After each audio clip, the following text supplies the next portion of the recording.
Death Valley holds temperature records that aren't just numbers. They're countdowns. And the thing about heat that extreme is it doesn't just end you. It changes what you think you're seeing, what you think you're choosing, and where you think safe is. Welcome to the Nightmares Index, where we document real horror that doesn't need fiction to keep you awake. If you're new here, tap the like, subscribe, and turn on notifications. And let us know in the comments where you're watching from and what time it is for you right now. Let's begin. I thought we were prepared. We'd researched Death Valley the way you're supposed to. Knew the heat, knew the distances, knew to stay on marked roads. It was July, and we understood what that meant. The person I was traveling with had done desert driving before. We weren't careless. We were careful. We thought careful was enough. The road we took was marked on the map. Not a highway, but legitimate enough. Four-wheel drive accessible. We had water, supplies, a full tank. The plan was to reach the far end of the valley before the hottest part of the day. Stay hydrated, keep moving. Everything went exactly to plan for the first 2 hours. The visibility in Death Valley is something people don't expect until they're in it. You can see ridgelines 30 miles away.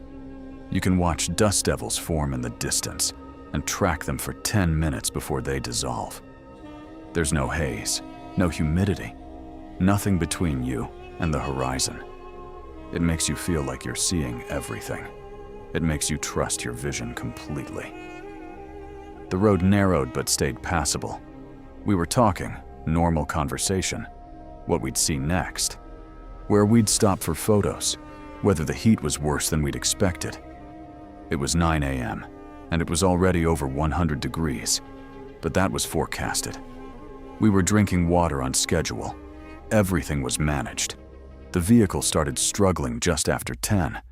The terrain had shifted. More sand, less solid pack. We slowed down, and I suggested turning back, but the person I was with said we were more than halfway, and turning around meant retracing the worst section. The logic made sense. Keep going, get through the soft patch, reach the other side. I agreed. We got stuck at 10:40. Not dramatically, just stopped moving forward. The tires spun, caught nothing, and settled. We tried reversing. Same thing. No traction. Just sand underneath and empty basins stretching in every direction. We sat for a while, drinking water. Trying the engine again, discussing options. The temperature had crossed 110. The person I was with got out, checked the tires, looked at the road behind us and ahead. When they got back in, they said we'd need to walk out. I asked how far. They checked the map, the paper one since we'd lost cell signal an hour ago, and said the main road was 8 miles east. We had enough water for that if we moved steadily, stayed calm, didn't push too hard. We'd done longer hikes and heat before. 8 miles, manageable. We loaded day packs with all the water we had, 3 liters each, and left everything else in the vehicle. I wrote a note with our plan and left it on the dashboard in case anyone came across the car. The person I was with said we should start immediately before it got hotter. It was 11 a.m. It was 115 degrees. The first mile felt like validation. We were moving, making distance, managing the heat. We stopped every 20 minutes, drank water, kept pace reasonable. I could still see the vehicle behind us, small but visible. Ahead, the basin stretched flat and white, ridge lines sharp against the sky. The visibility was perfect. That's when I started noticing the decisions. We'd been walking east, toward the main road, toward help. But the person I was with started angling south, not sharply, just drifting. I asked if we were still on course. They said yes, we needed to avoid the soft ground ahead, and the firmer path angled south before it curved back. I couldn't see soft ground ahead. It all looked the same to me, but I trusted they saw something I didn't. We angled south. 20 minutes later, I noticed we were still angling. Still south. No curve back. I said something. They stopped, checked the map, said we were fine. I looked at the ridgeline we'd been using as a landmark. We'd changed position relative to it. We weren't walking toward the road anymore. I said so. The person I was with looked at me, and their expression was calm, reasonable. They said the road wasn't straight east. It curved. We were compensating for the curve. They showed me the map. I looked at it, and the line they were tracing made sense in the moment, even though I knew the road we needed was directly east, and we were walking away from it. I didn't argue. I don't know why I didn't argue. We kept walking. The heat was different now. It wasn't just temperature. It was weight. It pressed down, made thinking harder, made disagreement feel like too much effort. My body was managing, heartbeat up, sweat pouring but functional. I kept drinking water. So did the person I was with. We were staying hydrated. We were doing it right. Except we weren't walking toward anything anymore. I noticed it again at the 2-hour mark. We'd shifted direction twice more. Small adjustments, each one explained calmly, each one sounding reasonable in the moment. But the ridgeline that had been to our left was now in front of us. We'd turned more than 90 degrees from where we'd started. I stopped walking and said we needed to go back. The person I was with didn't stop. They kept walking and said going back was farther now. We were committed. We needed to keep moving forward. Forward toward what? They didn't answer that. I followed because turning back alone felt more dangerous than staying together. That's what I told myself. That's the decision I made. The next hour is fragmented. The heat was inside my head now, making everything slow and distant. I remember watching the person I was with walk ahead of me. Steady pace, no hesitation. I remember seeing what looked like a road, dark line on the horizon, straight and clear. I pointed at it. They looked, said it wasn't a road, kept walking the other direction. I saw the road. I know I saw it. But I followed them anyway. My water ran out sometime after that. I don't know when. I asked the person I was with how much they had left. They didn't answer, just kept walking. I asked again. They stopped, turned around, and looked at me like I was the confused one. They said, "We're almost there." Almost where? They turned back and kept walking. You're in 115-degree heat, several hours in, and you've watched the person you're with make navigation choices that don't align with the map or the landmarks you can see. Your body is shutting down, your water is gone, and they just said, "We're almost there," without identifying where there is. Do you keep following them because 2 people surviving is better than 1? Or do you turn toward what you think is east and trust your own failing judgment over theirs?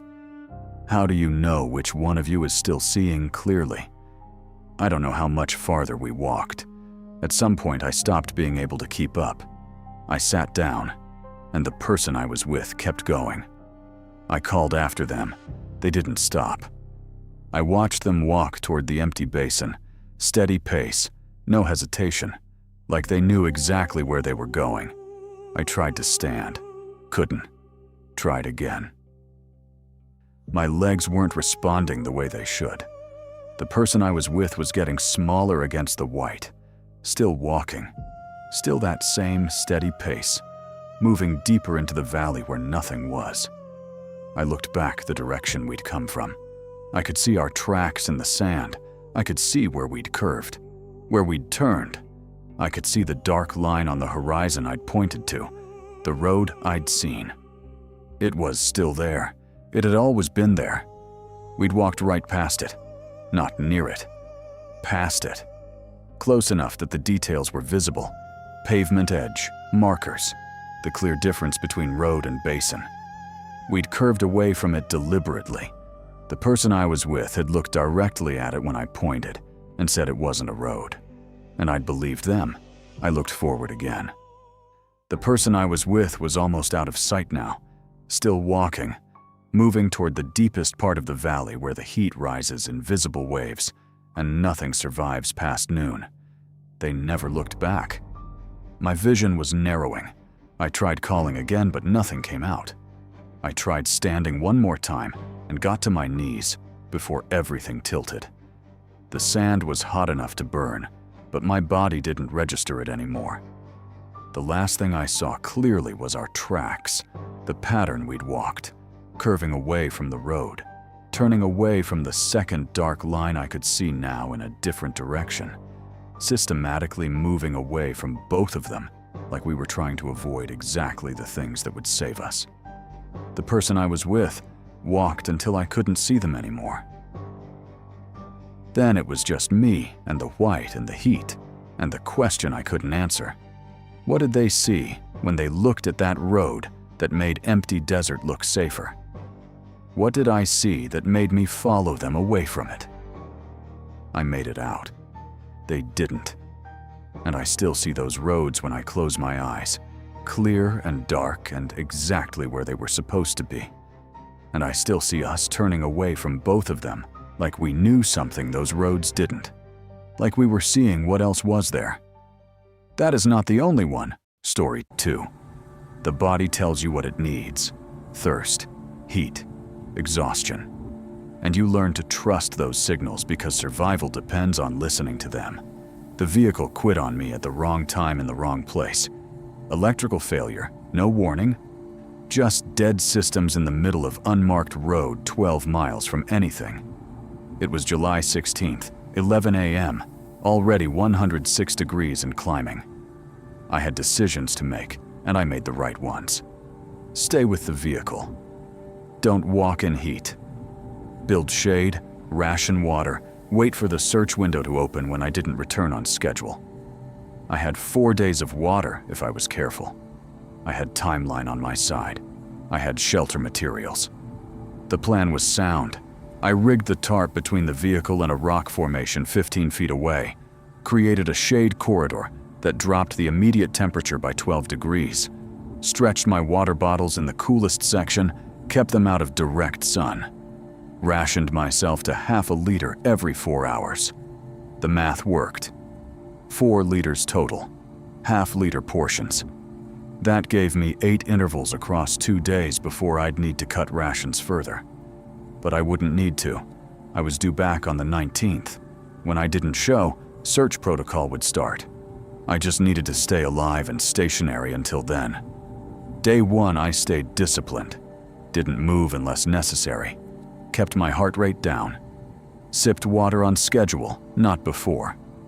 The heat was immense. That valley heat that isn't just temperature. It's pressure, weight, something that pushes down on you and doesn't let up. But I was managing it. My body was responding correctly. Sweat, elevated heart rate, thirst on predictable schedule. Normal stress response, sustainable. The sun moved, the shade moved with it. I adjusted my position to stay covered. By 7 p.m., the temperature had dropped to 98, and I felt almost comfortable. I drank my scheduled half-liter, ate an energy bar, watched the sky lose light. I'd done everything right. 1 day, down, 2 or 3 more at most. I slept in the vehicle with the windows cracked, woke up multiple times when the heat built up inside, stepped out into the night air to cool down. The night temperature was still 89 degrees, but after the daytime exposure, it felt cold enough to make me shiver. That's normal. Your perception adjusts to contrast. I understood that. Day 2 was harder. The heat peaked at 114 by 2 p.m. The tarp shade helped, but it wasn't enough. The ground radiated heat up. The air trapped it, and there was nowhere for it to go. I focused on breathing slowly, keeping still, not generating body heat through unnecessary movement. I was thirsty ahead of schedule. My body wanted water at 3 hours instead of 4. I made myself wait. Discipline keeps you alive. By evening, I'd held to the ration plan. 2 liters gone, 2 remaining, still on track. I felt exhausted in a way that sleep wasn't fixing, but that was expected. Heat exhaustion doesn't mean failure, it means stress accumulation. As long as I stayed hydrated and sheltered, my body would hold. That night, I didn't sleep. The heat inside the vehicle was intolerable, over 100 degrees, even with windows open. I lay outside on the ground near the tarp, but the ground was still radiating stored heat from the day. It felt like lying on a warm surface that wouldn't cool. I moved 3 times trying to find a position where the heat wasn't directly underneath me. At some point I did sleep, because I woke up at dawn on day 3, and the sky was already bright, and the temperature was already climbing, and I felt worse than I had any right to feel. My heart rate was elevated at rest. My thirst was immediate and sharp. I drank my scheduled half-liter, and it didn't touch the feeling. I wanted to drink another, but I didn't. I had 1.5 liters left, and I didn't know if this was day 3 or day 4 that search would start. I had to make it last. The heat came fast that morning. By 9 a.m. it was 107. By 11 it was 116. The shade from the tarp felt thinner, like it wasn't blocking as much as it had before. I checked the setup. It hadn't shifted. Same coverage, same angle. But the heat underneath it felt closer to the heat outside it. That's when I felt the cool spot. It was on my left side, just beyond the tarp edge, a section of ground near the rock formation where the air felt different. Cooler. I shifted toward it, testing. The difference was real. A pocket of genuinely cooler air sitting in a place the tarp wasn't even covering. I crawled toward it, out from under the tarp, toward the rock base. The cool air got stronger. I pressed my back against the rock, and the temperature differential was unmistakable, maybe 10 degrees cooler than where I'd been. I didn't understand how I'd missed it before. The rock was shading itself, creating a thermal sink the tarp couldn't replicate. I stayed there for 2 hours. The coolness held. My body calmed. Heart rate dropped. Breathing steadied. I felt better than I had since the morning of day 1. By 1 p.m., I noticed something else. There was another formation 100 feet east, a larger outcropping, taller, with deeper shadow. The shade it was throwing looked wider than what I had access to, and the rock itself looked darker, which meant denser, which meant better thermal mass, better cooling. I should move there. The thought arrived clear and rational. My current position was functional, but the other formation was superior. The shade coverage was more complete. I could see it from where I was sitting, the dark pooling underneath the overhang, the depth of it, the way it would block sun from multiple angles. Moving there meant 1.5 minutes in direct sun to cross the distance. That was manageable. The benefit outweighed the cost. I packed 1 water bottle, left the rest cached at the vehicle. I wouldn't need much, just enough for the move and for the time it would take to settle into better position. I stood up, and the heat hit me, but I expected that. Transition from shade to sun always felt extreme. I started walking toward the outcropping. The ground was white and flat, and the sun was directly overhead. 90 seconds, that's all I needed. The shade I was walking toward looked deep and cool.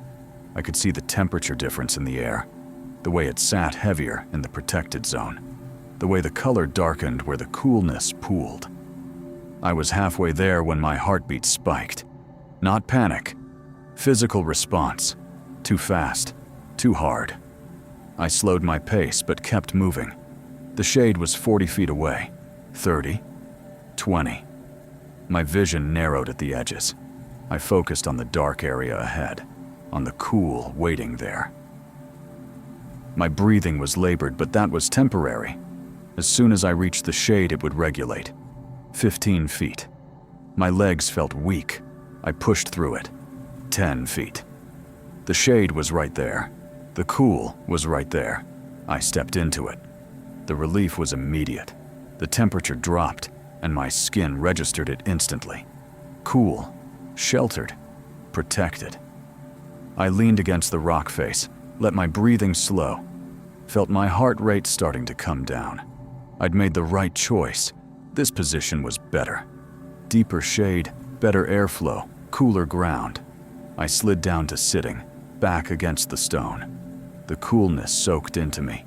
I closed my eyes, felt my body starting to stabilize. 60 seconds passed. My heart rate wasn't slowing. It was climbing. I opened my eyes. I was in full shade. I could see it, the darkness around me, the protection from the sun. But my body wasn't responding correctly. My skin felt cool, but my chest was tight, and my breathing wouldn't deepen, and my pulse was hammering. Your body is telling you you're overheating. Heart racing, breath shortening, vision tunneling.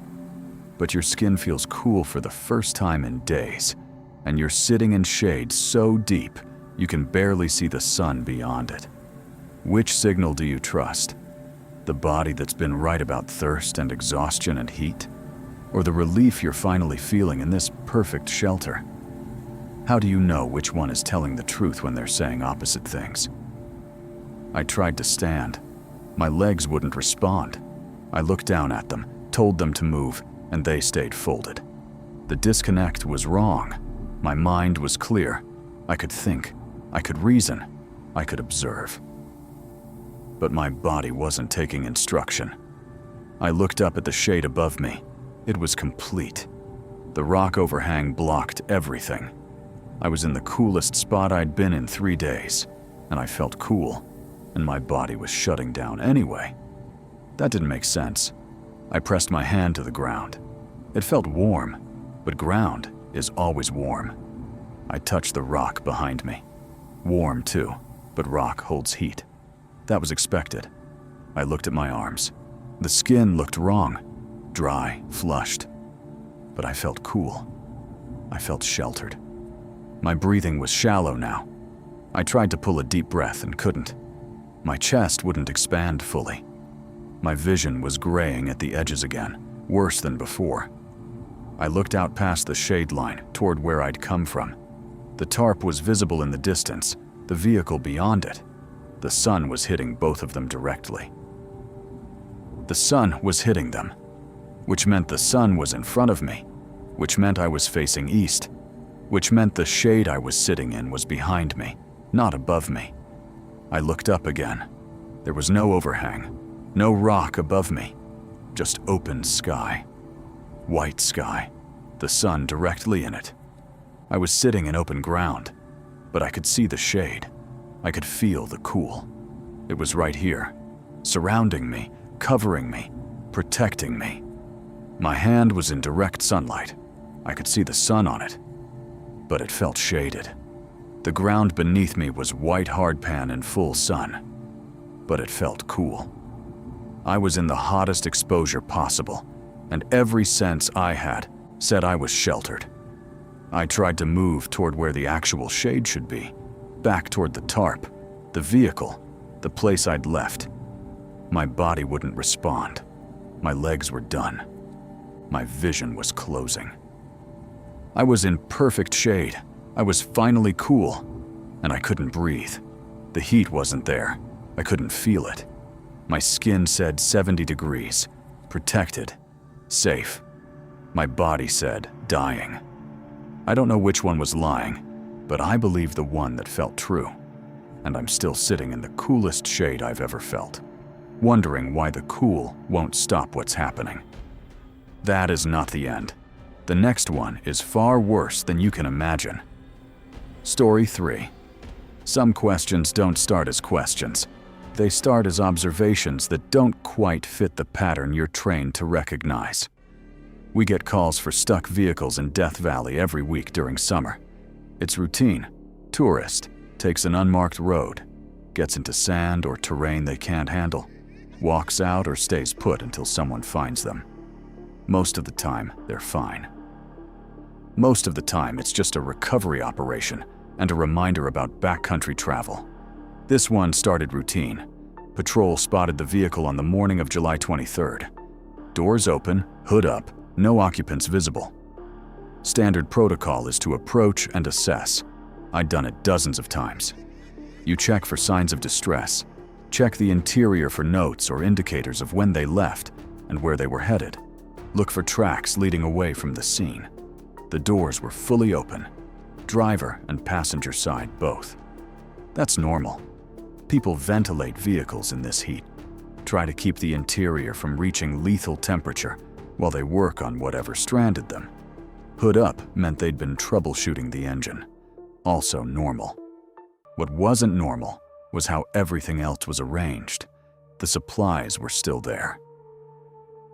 4 liters of water, 3 of them full, 1 half empty. Food supplies unopened, first aid kit untouched. A tarp that had been rigged as shade extension, still tied to the vehicle frame. Everything you'd need for a multi-day wait was present and functional. But no occupants, no note on the dashboard, no indicators of where they'd gone or when. I checked the vehicle interior. Registration showed a solo traveler, checked in at the permit station on July 18th for a 5-day backcountry drive, due back on the 22nd. It was now the 23rd. 1 day overdue. The timeline fit concern, but not emergency yet. Then I found the notebook on the front seat. Journal entries. Dated July 19th through 21st. Documented thought process, survival planning, condition assessment. The kind of thing an experienced backcountry traveler does. Keeps their thinking organized on paper. I read through it standing next to the vehicle, and everything in the first 6 entries was textbook correct. Rationing, shelter building, route planning for a walkout. Exactly what they should have been doing. The last 2 entries were different. Not in handwriting, not in structure, but in content. The second to last entry described seeing water at the canyon base, a reflection, clear visual confirmation. Described changing the walkout plan to move to that water source first. There's no water at the canyon base, not in July, not in that canyon system. It's dry basin, and anyone with backcountry experience knows how to distinguish mirage from actual water. The journal entries up to that point showed someone who knew what they were doing, but the final entry described leaving the vehicle at 6 p.m., the hottest part of the day, with 1 liter of water, walking toward the canyon to refill and shelter in cooler conditions. The entry read like every entry before it. Same calm tone, same logical structure, same clear documentation. Except the decision it documented would be fatal, and nothing in the syntax showed the writer recognized that. I called it in, and we started a search grid immediately. Tracks led east from the vehicle toward the canyon system. Clear prints in the sand, steady gait, no signs of stumbling or distress in the early track pattern. We followed them for the first mile, still clear, still directed. At mile 2, the tracks started to deviate. Not random wandering, purposeful turns, but toward terrain that didn't align with any logical navigation. Turning away from shade sources, angling toward open exposure. At mile 2.4, the tracks ended. Not faded, not obscured by wind. There hadn't been wind, just ended. Last clear print, then hard-pack ground that should have still taken impressions, but didn't. I've tracked in Death Valley for 9 years. Ground doesn't stop taking prints without cause. Wind fill, rain wash, animal disturbance. None of those were present. The tracks just stopped continuing. We expanded the search from that point. Grid pattern, air support, thermal imaging. The canyon system isn't large. It's contained terrain. If someone was in there, we'd find them. What we found instead were the belongings. Water bottle, the 1 liter they'd taken from the vehicle, found 0.3 miles further east. Empty. Placed upright on a rock, not dropped. Notebook found another half-mile past that, tucked into a crevice in the canyon wall. Placed, not lost. Hat found on the canyon rim 1.2 miles from the last track. Folded. The pattern didn't match heat distress behavior. When people are in crisis, they drop things, shed things, leave scattered evidence of deterioration. They don't place items carefully in locations that require deliberate action. And they especially don't place items in locations that require climbing. The hat was found on a rock formation 17 feet above the canyon floor. Accessible, but only with intentional climbing. The person we were looking for left the vehicle in late-day heat with minimal water. They wouldn't have had physical capacity for recreational climbing after 3 miles of exposure. But the hat was there, folded, placed on the flattest part of the formation like it was meant to be visible. We photographed everything in place before collecting it as evidence, standard documentation. I took the photo of the hat location myself, 4:30 p.m. on July 23rd. Time-stamped, clear image of the formation and the surrounding area. We continued the search through the 24th. Nothing. No tracks, no additional belongings, no indication of where the person had gone after the last item placement. The canyon system dead ends at a basin. Nowhere to go from there, except back the way you came. We covered every accessible section.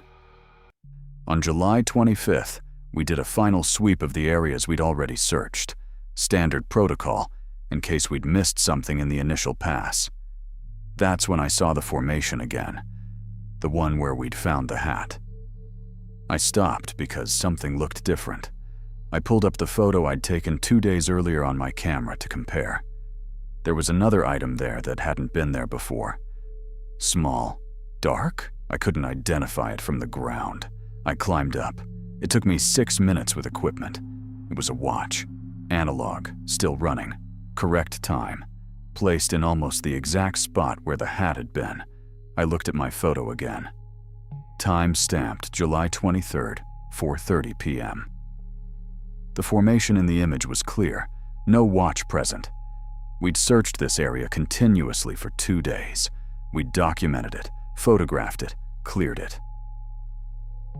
The photo proved the watch wasn't there on the 23rd. It was there on the 25th. You're looking at an object on a rock face 17 feet up.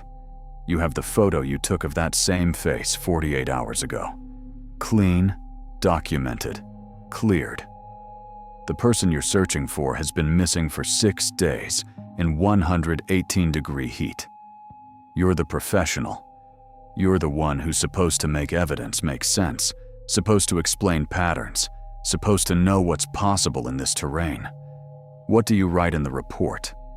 What explanation accounts for an item appearing in a cleared search zone 2 days after the person who owned it lost the physical capacity to place it there?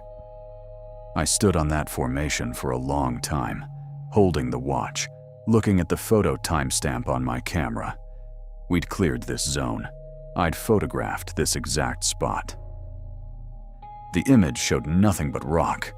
The watch was running, keeping time, not damaged, not degraded, placed carefully on the flattest section of the formation just like the hat had been.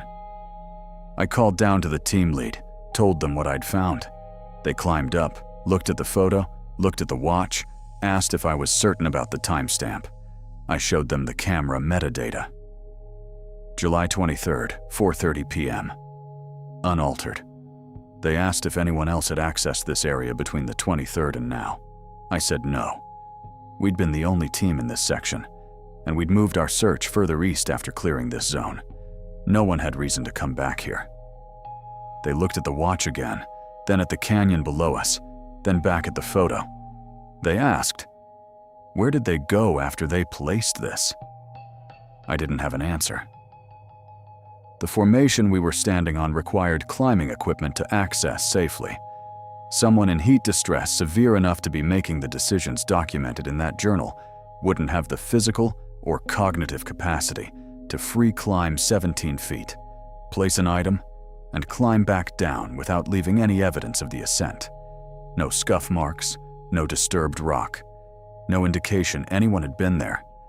And they wouldn't have been physically present 2 days after we started searching. Not in this heat, not without water.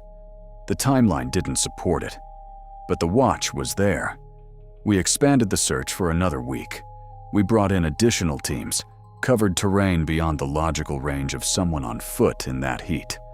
We found nothing else. No remains, no additional belongings, no tracks, no conclusion. The case documentation includes the journal entries, the photographic evidence of the belonging locations, and the timestamp metadata proving the watch appeared in a cleared zone after initial search. It also includes my incident report. I wrote what I observed. Items placed deliberately in locations requiring physical capacity, inconsistent with the level of distress documented in the journal. One item appearing in a cleared, documented search area 48 hours after that area was photographed and confirmed empty. I didn't write a conclusion. I wrote the observed pattern. The pattern is, someone walked into Death Valley heat with insufficient water, documented rational thought process while making fatal decisions, placed belongings in locations that required climbing, and left one item in a place we'd already confirmed was empty, placed it there after they should have lost the capacity to move at all. I've worked Death Valley for 9 years, and I know what's survivable and what's not, what heat does to the body and what it doesn't, how evidence behaves in this terrain, and how it's preserved. I know how to read patterns. I don't know what places items on rock faces after the person carrying them is already gone. Story 4. There are sounds your voice makes that you recognize as yours. The specific pitch, the cadence, the way certain words shape in your mouth. And you assume no one else could replicate them exactly. The 3 of us went into Death Valley backcountry for an overnight in late June. Not deep wilderness. Established camping area. Permitted. Used frequently enough that the ground showed previous tent sites. We weren't taking risks. We were doing the thing people do. Experiencing the desert night sky, the temperature drop after sunset, the specific silence that place has when the day tourists leave. We set up camp 2 hours before sunset, 3 separate tents spaced 20 feet apart in a loose triangle. Close enough for conversation, far enough for privacy. We'd camped together before. We had routines, protocols, communication plans. If anyone needed something, you called out. Simple. The temperature at sundown was still 104, but it was dropping fast. By 9 p.m. it was 91. By 11 it was 84. The cold comes hard in Death Valley after the sun goes down. Same air that was cooking you 12 hours earlier pulls heat out of your skin fast enough to make you layer up. We'd each retreated to our tents by 10 p.m., not because we were tired, but because the temperature made it comfortable to sleep, and there's not much else to do in backcountry darkness. I remember testing our voices earlier that evening. One of us had walked 50 feet away and called back, and the sound died fast. The air was still, no wind to carry it, but the distance ate the volume. 50 feet, and you had to strain to hear words clearly. 100 feet, and it was just noise. That's normal for still air in open terrain. Sound needs something to carry it, and there was nothing out there but sand and space. I fell asleep around 11, woke up at 1 a.m. to use the bathroom, checked that both other tents still had occupants by listening for breathing sounds. Both present. Went back to sleep. At 3 a.m., I woke up to movement outside. Not close movement, distant. Footsteps maybe, or something brushing fabric. I lay still and listened. The sound came again, farther away this time. I checked my phone. 3:17 a.m. I called out, "Everything okay?" The person in the tent closest to me answered immediately. Yeah, why? I asked if the third person was in their tent. There was a pause, then sounds of them unzipping and checking. Then, their tent's open. They're not here. We both got out. The third tent was empty. Sleeping bag disturbed like someone had gotten out in a hurry. Headlamp gone, boots gone. We called their name. No response. We swept our lights around the immediate area. Nothing. The terrain was flat and visible for 100 feet in every direction under the moonlight. They weren't in visual range. We called again, louder. Silence. The person with me said maybe they'd gone farther out for privacy. Possible. We decided to give it 10 minutes before we started a real search. We stood near the tents, lights off to preserve night vision, watching for movement or a returning headlamp. The silence in Death Valley at night isn't like other silence. There's no insect noise, no wind, no distant road hum. It's the absence of sound, to the point where your ears start generating their own input to fill the void. We stood in it for 8 minutes, hearing nothing. Then we went looking. We spread apart, swept wider circles, called every 30 seconds. The moon was 3/4 full, enough light to see shapes and terrain variation, but not detail. We searched for 40 minutes, expanding the radius until we were at the edge of safe distance from camp. No sign. No response to calls. The person with me said we should wait at camp in case they came back, and if they weren't back by dawn, we'd call for help. It was 4 a.m. Dawn was 2 hours away. We returned to the tents and waited. They came back at 5:40 a.m. We saw the headlamp first, bobbing movement from the east, beyond where we'd searched. We called out. The light changed direction toward us. It took them 6 minutes to close the distance, and when they reached camp, they were moving wrong, limping, unsteady. We got to them as they sat down hard on the ground near their tent. Their hands were torn up, scraped, bloodied, dirt embedded in the cuts. Their pants were shredded at the knees. Their face was scratched on one side. They were breathing like they'd been running. I asked what happened, where they'd been. They looked at me, and their expression wasn't confusion or fear. It was relief. They said, "I heard you calling." I hadn't called. I'd been in my tent until the person next to me woke me at 3:17. I said that. They shook their head. Said, "No, before that." They'd heard me calling for help from outside the camp. They'd woken up to it. My voice, clearly my voice, calling their name and saying I needed help.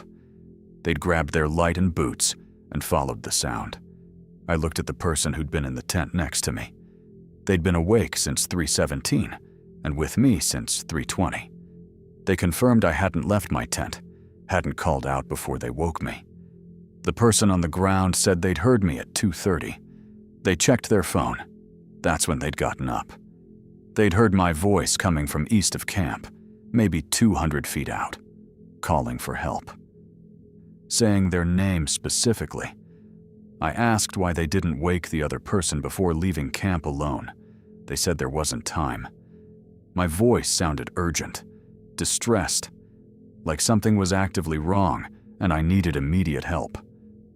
So they followed it. They said the voice stayed ahead of them, always 200 feet, maybe 300. Close enough to hear clearly, far enough that their light didn't reach me. They kept following, kept calling back that they were coming, and my voice kept calling for help from just beyond where they could see. They followed for over an hour. The terrain got rougher. They were climbing without realizing it, navigating by sound in darkness. Their hands got torn up, catching themselves on rock faces they couldn't see until they were against them. They fell twice, kept going. Because my voice kept calling, and it sounded like I was hurt, and they could hear me clearly enough to know it was me. At some point, they stopped hearing the voice. They didn't notice when. It just faded, and they were standing in darkness on terrain they didn't recognize, with no idea how far they'd come. They turned around and started navigating back by moonlight, trying to retrace their path. It took them 2 hours to find camp again. I told them I'd been in my tent the entire night, never left, never called out. They looked at me like I was the one confused. They said, "I heard you. I heard your voice. You were calling my name."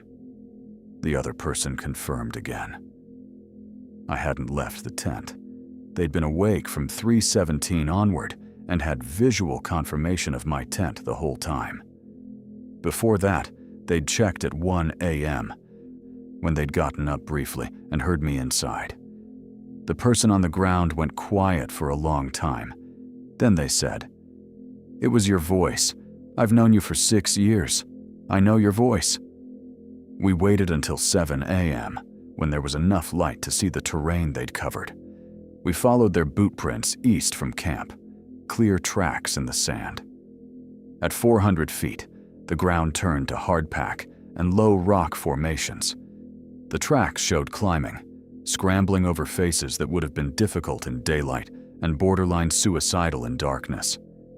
We followed the track for a quarter mile until it reached a drop-off, a 12-foot ledge down to a lower basin. Their boot prints went right to the edge, then turned around. That's where they must have stopped hearing the voice. We stood at the edge and looked back toward camp. It wasn't visible from that position, blocked by the formations they'd climbed.